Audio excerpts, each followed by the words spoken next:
ہم جنرلی بہت سارے ڈس آرڈرس کے بارے میں بات کر رہے ہوتے ہیں، بٹ ہم ان چلڈرن کو نگلیکٹ کر جاتے ہیں جو ڈفرینٹلی ایبلڈ ہیں.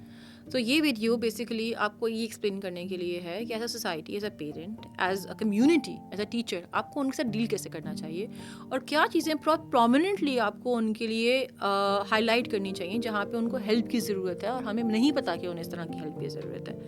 سو پہلی چیز تو یہ کہ اس طرح کے بچے، کیونکہ آبویس سی بات ہے اینگر نہیں نکال سکتے، فرسٹریشن نہیں نکال سکتے، تو وہ بہت زیادہ رسک پہ ہوتے ہیں کہ وہ انگزائٹی ڈپریشن میں ہو سکتے ہیں. ان کو اینگر مینجمنٹ نہیں آتی، انہیں اپنے ایموشنس کمیونیکیٹ کرنے نہیں آتے، انہیں اپنی فیلنگس کمیونیکیٹ کرنی نہیں آتی. لو سیلف اسٹیم ہوتا ہے، بہت زیادہ لو سیلف اسٹیم ہوتا ہے. وہ کانسٹنٹلی اس چیز میں ہوتے ہیں کہ لوگ ہمیں ایکسیپٹ کریں گے یا نہیں کریں گے، لوگ ہم سے بات کریں گے یا نہیں کریں گے، اور جس طرح کا بیہیویئر لوگوں نے شو کر رہے ہوتے ہیں اس کی وجہ سے وہ اور ڈپریشن یا انگزائٹی میں چلا جاتا ہے. اسی طرح سے انہیں آئسولیٹ کر دیا جاتا ہے، ان کے کوئی فرینڈس نہیں ہوتے، ان کے کوئی ایسے سوشل اسکلس بلڈ نہیں ہوتے. تو آپ دیکھیں گے کہ وہ یہ تو بہت چپکتے ہیں آپ کے ساتھ، اگر آپ ہلکا سا بھی فری ہو جائیں ان کے ساتھ یا ان کو بولیں کہ ہائے کیسے ہو، تو وہ آپ کو آ کے حق کریں گے یا آپ سے بہت اٹیچ ہونے کی کوشش کریں گے، کیونکہ انہیں پہلی بار اس طرح کی اٹینشن یا ایکسیپٹنس کسی سے مل رہی ہوتی ہے. یہ اپنے پیرنٹس ساتھ بہت اٹیچ ہوتے ہیں، وہ ٹیچر ساتھ بہت اٹیچ ہوتے ہیں، وہ بہت کلوز ہونے لگ جاتے ہیں بیکاز انہیں باؤنڈریز کے بارے میں انڈرسٹینڈنگ نہیں ہوتی. انہیں بہت کم لوگ انہیں ایکسیپٹ کر رہے ہوتے ہیں، ان سے بات کرنے کی کوشش کر رہے ہوتے ہیں.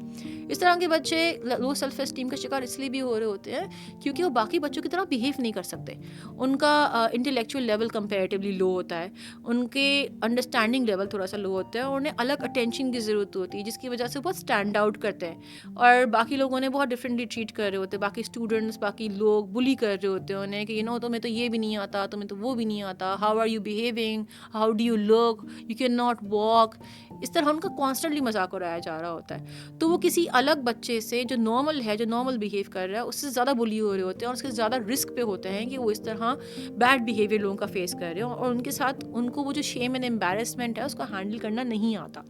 اسی لیے وہ بیہیویئرل پرابلمس فیس کر رہے ہوتے ہیں، یعنی کہ وہ بہت ڈسٹریس میں چلے جاتے ہیں، وہ ایگریشن میں چیزیں توڑنے لگ جاتے ہیں، وہ چیخنے چلانے لگ جاتے ہیں، اور ہمیں لگتا ہے کہ بیکاز یہ ڈفرینٹلی ایبلڈ ہیں یا پھر یہ سے کوئی پرابلم ہے تو اس کا تو یہ نارمل بیہیویئر ہے، تو ہم اس کو زیادہ اٹینشن نہیں دیتے. مگر یہ وہ بیہیویئرز ہے جس پہ وہ آپ کی اٹینشن سیک کرنا چاہتے ہیں، وہ آپ کی اٹینشن سیک کرنے کے لیے اس طرح کا بیہیویئر کر رہے ہوتے ہیں. بچوں کو زیادہ تر کیونکہ یا تو وہ disabled in any way, for example وہ واک نہیں کر سکتے، وہ بات نہیں کر سکتے، وہ کمیونیکیٹ نہیں کر سکتے، تو وہ اس طرح کے ٹراما سے گزر رہے ہوتے ہیں، یعنی کہ they are facing a lot more than normal person. اور وہ ٹراما، وہ فیئرس، وہ اٹینشن سیکنگ کے لیے کچھ بھی کر رہے ہوتے ہیں وہ. تو وہ آپ کو لگتا ہے کہ، یا ہمیں لگتا ہے کہ دس از بیڈ بیہیویئر، اور آپ کو انہیں اگنور کر دینا چاہیے، یا تو یہ ان کی انٹلیکچوئل ڈسیبلٹی کی یا کسی اور پرابلم کی وجہ سے ان کے اندر ہونا ہی ہے. ایسا نہیں ہوتا. اگر ہم انہیں ڈفرینٹلی طریقے سے ٹریٹ کرتے ہیں یا پھر انہیں بہت اچھے طریقے سے ٹریٹ کرتے ہیں تو یہ چیزیں بہت ریڈیوس ڈاؤن ہو جاتی ہیں. ہمارے یہاں سوسائٹی میں ایک اسٹگما ارینج کر دیا گیا ہے کہ these children are not part of the society. Exclusively انہیں سائڈ کر دیا جاتا ہے، ان کو وہ پریولیجز نہیں ملتے جو باقی بچوں کو ملتے ہیں، انہیں وہ اچھی ٹریٹمنٹ نہیں ملتی جو باقی بچوں کو مل رہی ہوتی ہے. اور اس کی وجہ سے ٹیچرز بھی کبھی کبھی، پیرنٹس بھی کبھی کبھی بچوں پہ اس طرح کا بیڈ یا نیگیٹو سوشل امپیکٹ کریٹ کر دیتے ہیں یا ایموشنل امپیکٹ کریٹ کر دیتے ہیں جو لانگر رن پہ ان پہ بہت زیادہ نیگیٹیولی افیکٹ کر رہا ہوتا ہے. اور اسی وجہ سے کیونکہ وہ آئسولیٹڈ ہوتے ہیں اور ان کا رسک بہت زیادہ ہوتا ہے کہ کسی بھی ایموشنل ایشوز کے لیے، تو جب وہ کسی کی بھی قریب جاتے ہیں تو انہیں اپنی باؤنڈری سمجھ نہیں آتی، اور اسی وجہ سے ان کا فزیکل ابیوز یا ان کا سیکشل ابیوز بھی ہو جاتا ہے، جس کی وجہ سے وہ اور ٹراماٹائز جاتے ہیں، اور اگر انہیں تھیراپی کے لیے یا انہیں کسی بھی ٹریٹمنٹ کے لیے کوئی اپروچ نہیں کرنے دیتا ایزیلی، تو وہ پی ٹی ایس ڈی کے اندر یا پھر بہت ٹرامیٹک فیز کے اندر بہت لمبے عرصے کے لیے رہ رہے ہوتے ہیں. اس کے علاوہ ان کی فیملی کے اندر کوئی سے نہیں ہوتی، ان کی انڈیپینڈنس نہیں ہوتی، ان کا کوئی ڈیسیجن میکنگ اسکل نہیں ہوتا. وہ فیملی بہت زیادہ ڈیپینڈنٹ ہوتے ہیں which gives a lot of frustration and they are unable to deal with their social life and their present life and their family life.